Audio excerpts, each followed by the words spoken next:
Oh,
Ramakrishna Hari. Ramakrishna Hari. आपण मग पाहतो भाग्ये काही काही माणसं मेले पण त्या नारायण पंढरपूर माहीत झाली नाही महाराज. पापी माणसं असतात, पुण्य लागतं नामस्मरण करायला. पण तू बरं मला आलात ना परमार्थामध्ये, मग या गमना ना रामकृष्ण हरी. का आम्ही तेच साधन केलं ना, करू याची कथा नामाचा गजर. आम्ही नामाचा गजर करू बरं का.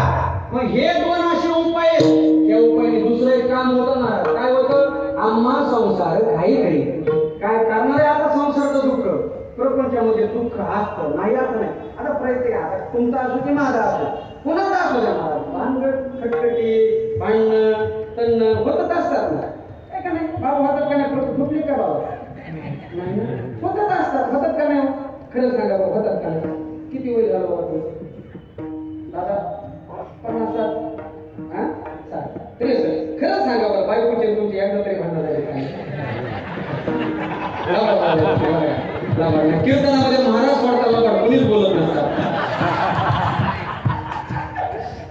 बघा महाराज तो पण ते फक्त फरक एवढा आहे. काय होते, कायचे लवकर होते पण कायचे हुशार होते. माझं मुलाचा अंदाज बघत असतो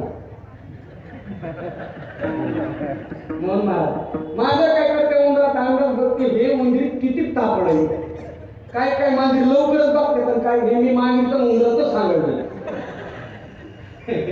प्रपंचामध्ये म्हणणं एका माता माऊली नवऱ्याला सहज विचारलं, सहज काय काय सवय असते महाराज, उग घेणं न देणं, कंदी लावून येणं, येड्याच्या खिशात 3 पेनं.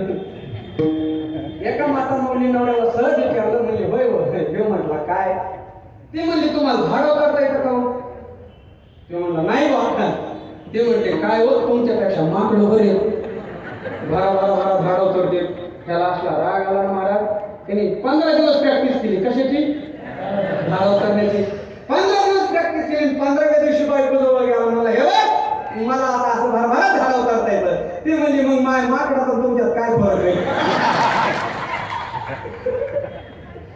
माझा मौल्याचं बोलणं म्हणजे 4 पायाची मांजर.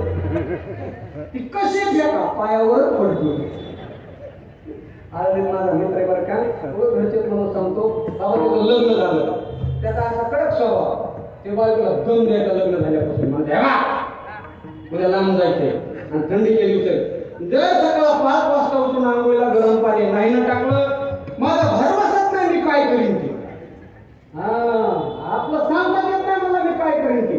ही लग्नामध्ये अशी गबूची गबूच होती, एका महिन्यात अगरबत्ती सारखी झाली. कारण धाकत तेवढा. एक दिवस शेजारची काकू आली, म्हणली का गं ताई लग्नात लय धष्टपुष्ट होती आणि आता तर अशी झाली. ती म्हणली धाकत कसा हे म्हणजे उद्या सकाळ जर 5 वाजता उठून आंघोळीला गरम पाणी नाही ना टाकलं, माझा भरवसाच नाही मी काय करीन ती. दिली न काकूने काडी लावलं. बऱ्याच काकू काडी लावायलाच असतात. म्हणून काकूला घरीच येऊनच द्यायचं नाही. वाट्यावरच चहा पाजायचा, वाट्यावरच तुकाचं बोट लावायचं. काकू वाट्यावरच जायचं. काकू काढीला म्हणले मग एकदा काय करायचं ते करा, कवर ऐकून घेतेस. मग ही रागवली होती मला घ्यायला संध्याकाळी ठरल्याप्रमाणे उद्या लांब जायचंय. जर सकाळ 5 वाजता उठून आंघोळीला गरम पाणी नाही ना टाकलं, माझा भरवसाच नाही मी काय करीन ती. ही तो दूर फसला आम्हाला काय करतात तो मला गार पाण्याने करीन काय करीन.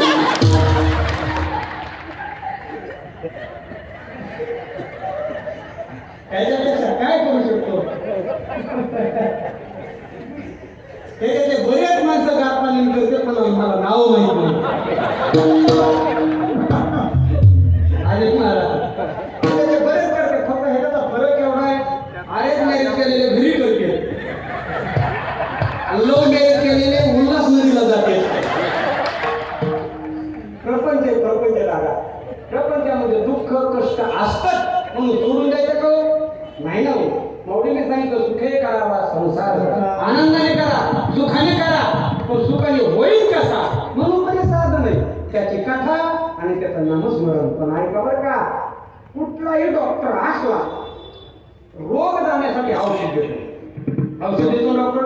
आपण डॉक्टरकडे गेलो, डॉक्टर साहेब मला हे झालंय म्हणून डॉक्टरला खरं खरं सांगावं बरं का.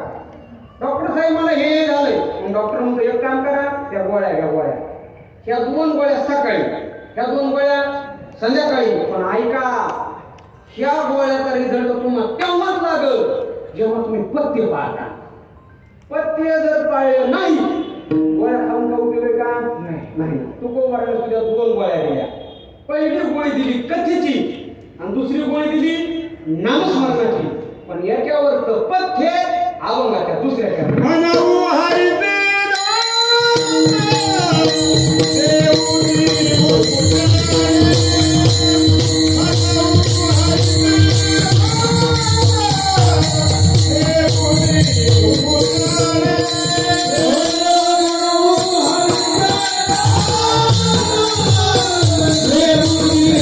Thank you.